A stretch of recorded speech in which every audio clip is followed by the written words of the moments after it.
அனைவருக்கும் வணக்கம். எடப்பாடி பழனிசாமி அவர்களுடைய கட்டுப்பாட்டில் அதிமுக இல்லை.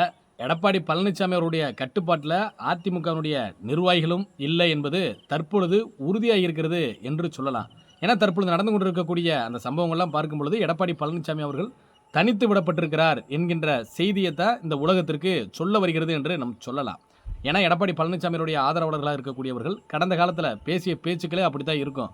எடப்பாடி பழனிசாமி அவர்களை தலைவராக ஏற்றுக்கொண்டு அதிமுகவில் அவர் தான் மாண்புமிகு இதய தெய்வம் புரட்சித் தலைவர் அம்மா அவர்களுக்கு பின்பு அதிமுகவுடைய தலைமை என்று ஏற்றுக்கொண்டு யாருமே பேசலை.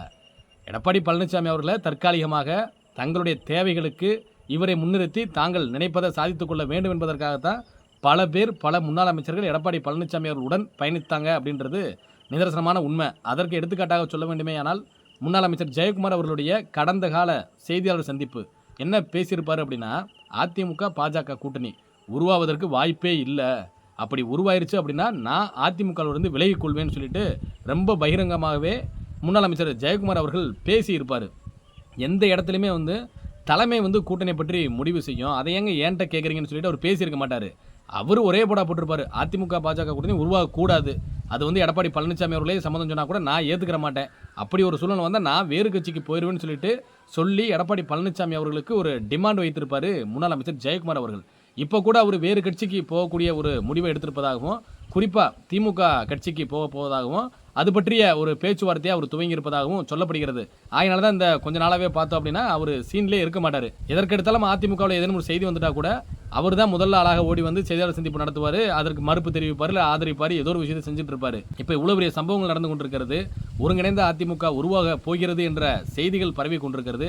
இப்படிப்பட்ட நேரத்தில் அவர் கோமா ஸ்டேஜில் இருப்பது போல ஜெயக்குமார் அவர்கள் மறைந்திருக்கிறார் என்று தான் நம்ம சொல்லணும். அது வேறு கட்சிக்கு போகக்கூடிய ஒரு வேலையை அவர் முன்னெடுத்திருக்கலாம் என்பதையும் நம்ம மறுக்கிறதுக்கு இல்லை. இப்படிப்பட்ட வேலையில் மாநிலங்களவை உறுப்பினர்கள் சி.வி. சண்முகம் அவர்களும் தம்பிதுரை அவர்களும் மத்திய அமைச்சர்களை தனித்தனியே சந்தித்து பேசியிருக்கிறாங்க. முன்னாள் அமைச்சர் சி.வி. சண்முகம் அவர்கள் மத்திய உள்துறை அமைச்சர் அமித்ஷா அவர்களை சந்தித்து பேசியிருப்பதாக ஒரு செய்தியானது சொல்லப்படுகிறது. அதே போல மாநிலங்களவை உறுப்பினர் தம்பிதுரை அவர்கள் நிதியமைச்சர் நிர்மலா சீதாராமன் அவர்களை சந்தித்து பேசியிருப்பதாகவும் தகவல்கள் சொல்லப்படுகின்றன. எடப்பாடி பழனிசாமி அவர்களுடைய கட்டுப்பாட்டில் நிர்வாகிகள் இல்லை, எடப்பாடி பழனிசாமி அவருடைய கட்டுப்பாட்டில் அதிமுக இல்லை என்பதற்கு இது மேலும் ஒரு சான்றாக சொல்லப்படுகிறது. பல பேர் கூட சொல்லலாம், ஏன் எடப்பாடி பழனிசாமி அவர்கள் சொல்லி கூட அவங்க போய் பார்த்துருக்கலாம்னு சொல்லிட்டு, அதற்கு வாய்ப்பே இல்லை. இப்போ சி.வி. சண்முகம் அவர்கள் இருக்கிறாரு அப்படின்னா அவர் கடந்த காலத்தை எடுத்து பாருங்கள். ஒரு வருடத்திற்கு முன்பாக 6 முன்னாள் அமைச்சர்கள் எடப்பாடி பழனிசாமி அவருடைய இல்லத்திற்கே சென்று ஒருங்கிணைந்த அதிமுக உருவாக வேண்டும் என்று ஒரு வேண்டுகோளை வச்சாங்க. நம்ம பல முறை சொல்லியிருக்கோம். அந்த 6 முன்னாள் அமைச்சர்களில் முதன்மையானவர் சி.வி. சண்முகம் அவர்கள். அப்பொழுது கூட எடப்பாடி பழனிசாமி அவர்கள் சம்மதம் தெரிவிக்கல, கட்சி ஒருங்கிணைப்பிற்கு ஏற்றுக்கொள்ளவில்லை, அப்போ மறுத்துட்டாரு. அப்போ என்ன பண்ணார் சி.வி. சண்முகம் அவர்கள், தன்னுடைய ஆதரவாளர்களுடன் ஈசிஆர் ரோட்டில் இருக்கக்கூடிய ஒரு பங்களாவில் ஒரு ஆலோசனை கூட்டத்தை நடத்தினார். அந்த ஆலோசனை கூட்டத்தில் எடப்பாடி பழனிசாமி அவர்களுடைய உறவினர் ஒருத்தரையும் அமர வைத்து பேசியிருப்பதாக சொல்லப்பட்டது. அவர் போய் இந்த தகவலை பூரா எடப்பாடி பழனிசாமி அவர்கிட்ட சொல்லுவார். அதற்கு எடப்பாடி பழனிசாமி அவர்கள் சம்மதம் தெரிவித்து தான் ஆகணும் என்கின்ற தூணியில் ஒருங்கிணைப்பிற்கான முயற்சியை அன்றே எடுத்தார் சி.வி. சண்முகம் அவர்கள். உண்மையிலே சி.வி. சண்முகம் அவர்களை பொறுத்தவரை கோபக்கார மனுஷன் தான், அதில் எந்த ஒரு மாற்று கருத்து இல்லை.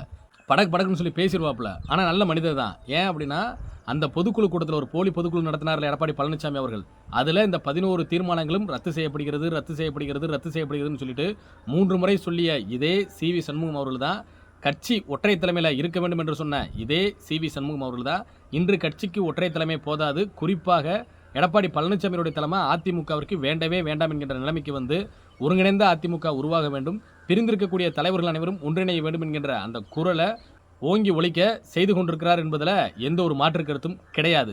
அதே போல் மாநிலங்களவை உறுப்பினர் தம்பிதுரை அவர்கள், அவர் ஒரு சைலண்ட் மோடிலே தான் இருந்தார். இப்படி பல பிரச்சனைகள் வந்த பொழுதும் கூட நான் இவருக்கு ஆதரவாக களத்தில் நிற்கிறேன், இவருக்கு ஆதரவாக தான் நான் பேச போகிறேன், இவர் தான் கட்சிக்கு தலைமையாக வரணும்னு சொல்லிட்டு எந்த இடத்துலையும் அவர் யாரையுமே ப்ரொஜெக்ட் பண்ணல. அவர் அமைதியான ஒரு நிலைப்பாட்டை தான் போய் கொண்டிருந்தார். காரணம் என்ன அப்படின்னா, தற்பொழுது ஒரு அசாத்தியமான சூழ்நிலை அதிமுகவிற்குள்ளாக நிலவி கொண்டிருக்கிறது. இப்படிப்பட்ட வேலையில் நம்ம போய் ஏதாவது ஒன்று சொல்லி அது ஒரு பிரச்சனையாக போய்விடக்கூடாது, கட்சியை ஒற்றுமைப்படுத்த வேண்டும், அதற்கான நேரம் வரும்பொழுது நம்ம அதை முன்னெடுத்து செய்ய வேண்டும்னு சொல்லிட்டு அமைதி காத்து கொண்டிருந்தார். தற்பொழுது அதற்கான நேரமும் காலமும் வந்திருப்பதாக அவர் நினைத்திருக்கலாம். ஆகையினால தான் தங்களுடைய நிலைப்பாட்டை பற்றி மத்திய அமைச்சர் நிர்மலா சீதாராமன் அவர்கள்ட்ட விளக்கியிருக்கலாம். எடப்பாடி பழனிசாமி அவர்களை பொறுத்தவரை அவர்கிட்ட பணம் இருக்கலாம், அவருடைய உறவினர்களுக்கு தேவையான பதவிகளை அவர் கொடுத்துருக்கலாம். ஆனால் தமிழக மக்களுடைய வாக்கை யார் போடுவா? நீங்கள் உங்களுடைய உறவினர்களை அருகில் வைத்துக்கொண்டு உங்களுக்கு வேண்டியவர்களுக்கு முக்கிய பொறுப்புகள் கொடுத்துக்கொண்டு அதிமுக என்கின்ற மாபெரும் மக்கள் இயக்கத்தை நான் கைப்பற்றிட்டேன்னு சொல்லிட்டு நீங்கள் சொல்வதை எந்த ஒரு அதிமுக தொண்டர் ரசிக்கலையே. அப்படி ரசித்திருந்தாங்க அப்படின்னா நடந்து முடிந்த நாடாளுமன்ற தேர்தலிலேயே உங்களுக்கு மிகப்பெரிய அளவில் ஒரு வெற்றியை கொடுத்துருக்கணுமே. அந்த வெற்றி உங்களுக்கு கிடைக்கலையே. அப்போ அதற்கு காரணம் என்ன? நீங்கள் எடுத்த ஒவ்வொரு முடிவும் அதிமுகவிற்கு சாதகமாக இருந்ததோ இல்லையோ திமுகவிற்கு சாதகமாக இருந்தது. அதனால தான் தொடர்ந்து திமுக எந்த ஒரு இடர்பாடுகளும் இல்லாமல், எந்த ஒரு சிரமமும் இல்லாமல், எந்த ஒரு கஷ்டமும் இல்லாமல் வேட்பாளர்கள் தேர்வில் கூட பெருசாக வந்து திமுக கவனம் செலுத்திருப்பாங்களா இல்லையான்னு சொல்லி தெரியல. என்ன காரணம்னா எந்த வேட்பாளரை போட்டாலும், யாரை போட்டாலும், குப்பனோ சுப்பனோ யாரை போட்டாலும் திமுக கேண்டிடேட் தான் வெற்றி பெற போகிறாங்க. திமுக கூட்டணி வேட்பாளர்கள் தான் வெற்றி பெற போகிறாங்க. ஆகினால அவங்க வேட்பாளர் தேர்வில் கூட பெரிய அளவில் மெனக்கெட்டு இருப்பதற்கான வாய்ப்பு இல்லை. அப்படிப்பட்ட ஒரு ஆளுமை மிக்க தலைவர் தாங்க எடப்பாடி பழனிசாமி அவர்கள். யாருக்கு? திமுகவிற்கு. திமுகவிற்கு உதவக்கூடிய ஒரு ஆளுமை மிக்க தலைவர் எடப்பாடி பழனிசாமி அவர்கள். அப்படிப்பட்ட எடப்பாடி பழனிசாமி அவர்களை முன்னிலைப்படுத்தி 2026 தேர்தல் களத்திற்கு செல்வதற்கு யாருக்கு மனம் வரும்? யாருக்குமே மனம் வராது. ஆகினால தான் அனைவருடைய மனம் மாற்றங்கள், அனைத்து முன்னாள் அமைச்சர்களுடைய மனம் மாற்றங்கள், மூத்த நிர்வாகிகளுடைய மனம் மாற்றங்கள் தற்பொழுது நிகழ்ந்து கொண்டிருக்கிறது. முன்னாள் அமைச்சர் செங்கோட்டையன் அவர்களுடைய டெல்லி விசிட் கூட ஒருங்கிணைந்த அதிமுகவிற்கான ஒரு முன் ஏற்பாடாகத்தான் பார்க்கப்படுகிறது அதிமுக தொண்டர்களால். அதே போல் தற்பொழுது மாநிலங்களவை உறுப்பினர்களாக இருக்கக்கூடிய CV சண்முகம் அவர்களுடைய நிலைப்பாடாக இருக்கட்டும், தம்பிதுரை அவர்களுடைய நிலைப்பாடாக இருக்கட்டும், இவங்க எல்லாத்தோட நிலைப்பாடும் ஒருங்கிணைந்த அதிமுக உருவாக வேண்டும், வலிமையான அதிமுக உருவாக வேண்டும். இந்த வலிமையான அதிமுக மிகப்பெரிய அளவில் கூட்டணியை கட்டமைத்து தேர்தல் களத்திற்கு செல்ல வேண்டும்.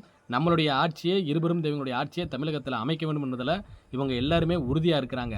ஆகையினால தான் கொஞ்சம் கொஞ்சமாக எடப்பாடி பழனிசாமி அவர்கள்ட்ட இருந்து இந்த முன்னாள் அமைச்சர்களும் மூத்த நிர்வாகிகளும் கழகத்துடைய மற்ற நிர்வாகிகளும் பொதுக்குழு செயற்குழு உறுப்பினர்களுமே சேர்த்து தான் சொல்கிறோம். அவங்களுமே கொஞ்சம் கொஞ்சமாக ஒதுங்க ஆரம்பித்து விட்டதாக நம்மளால் யூகிக்க முடிகிறது. இப்போ எடப்பாடி பழனிசாமி அவர்கள் தனித்து விடப்பட்டதன் காரணமாக என்ன செய்வது என்று தெரியாமல் தவித்து கொண்டிருக்கிறார். இப்பயும் நம்ம சொல்கிறது தான், எடப்பாடி பழனிசாமி அவர்களை நம்ம இழக்க விரும்பலை. அவரையும் உள்ளடக்கிய ஒருங்கிணைந்த அதிமுகவை உருவாக்கிடுவோம். ஏன் அவரையும் நம்ம தவிர்க்கணும்? கழகத்தினுடைய ஒருங்கிணைப்பாளர் அவர்கள் கூட அதைத்தான் சொன்னாங்க. நம்ம யாரையுமே இழக்க வேண்டாம், அனைவரையும் உள்ளடக்கிய ஒருங்கிணைந்த அதிமுக உருவாக வேண்டும், பிரிந்திருக்கக்கூடிய சக்திகள் ஒன்று சேர வேண்டும், அதிமுக வலிமைப்பட வேண்டும். அதைத்தான் ஐயா OPS அவர்கள் தொடர்ந்து சொல்லிட்டு வர்றாங்க. இல்லை எடப்பாடி பழனிசாமி அவர்கள் நான் யாருமே சேர்க்க மாட்டேன், நான் மட்டும்தான் கட்சிக்கு தலைமை என்று சொல்லும் பொழுது, நான் தான் ஒற்றை தலைமை என்று சொல்லும் பொழுது வேறு வழி இல்லாமல் அவரை தவிர்த்து விட்டு ஒருங்கிணைந்த அதிமுகவை உருவாக்கக்கூடிய ஒரு சூழ்நிலைக்கு நம்மளுடைய தலைவர்களை எடப்பாடி பழனிசாமி அவர்கள் தள்ளிவிடுகிறார். அதுதான் நிதர்சனமான உண்மை. இன்றைக்கி எடப்பாடி பழனிசாமி அவர்கள் களத்தில் இருக்கக்கூடிய யதார்த்த நிலையை உணர்ந்திருந்தாரே ஆனால் நடந்து முடிந்த நாடாளுமன்ற தேர்தலுக்கு பின்பே கூட அவர் வந்து முன்னெடுத்திருக்கணும். ஒருங்கிணைந்த அதிமுக உருவாக்கலாம், இதற்கு மேலும் ஒருங்கிணைந்த அதிமுக இல்லை அப்படின்னா 2026 நம்மளால் வெற்றி பெற முடியாது, அதற்கு மேல் நம்மளால் அரசியலை செய்ய முடியுமா என்னன்னு சொல்லி தெரியல. ஏன்னா நமக்கான கடைசி வாய்ப்பு 2026 சட்டமன்ற தேர்தல் தான். அதில் நம்ம கோட்டை விட்டுட்டோம் அப்படின்னா பல கட்சிகள் பல மூணு போட்டிகள் வந்துருச்சு, அவங்க நம்மளை முன்னேறி போயிடுவாங்க, மீண்டும் நம்மளுடைய இடத்தை பிடிப்பது கடினமாகிவிடும் என்பதை அவர் உணர்ந்து ஒருங்கிணைந்த அதிமுகவிற்கான குரலை அவர் தான் முதல்ல கொடுத்துருக்கணும். ஆனால் அவர் கொடுக்கல. காரணம் என்ன அப்படின்னா கட்சியினுடைய நலனை பற்றி அவருக்கு அக்கறை இல்லை. தன்னுடைய நலன், தன் மீது இருக்கக்கூடிய வழக்கிலிருந்து தப்பிக்கணும், அதற்கு கட்சியை ஒரு கேடயமாக பயன்படுத்தி கொள்ள வேண்டும் என்பதற்காக தான் எடப்பாடி பழனிசாமி அவர்கள் இதுபோல செய்து கொண்டிருந்தார். இந்த முன்னாள் அமைச்சர்கள் கொடுக்கக்கூடிய தொடர்ந்து அழுத்தங்களின் காரணமாக எடப்பாடி பழனிசாமி அவர்கள் இறங்கி வந்துதான் ஆக வேண்டும், ஒருங்கிணைந்த அதிமுகவை ஏற்றுக்கொண்டு தான் ஆக வேண்டும். இல்லை அப்படின்னா மீண்டும் அதை தான் சொல்கிறோம், எடப்பாடி பழனிசாமி அவர்கள் இல்லாத அதிமுக உருவாகும். அது 2026 தமிழகத்தில் ஆட்சி மாற்றத்தை உறுதியாக கொண்டு வரும். கழகத்துடைய ஒருங்கிணைப்பாளர் அவர்களுடைய தலைமையில் இருபெரும் தெய்வங்களுடைய ஆட்சியை ஐயா OPS அவர்கள் தமிழகத்தில் அமைப்பார். நன்றி, வணக்கம்.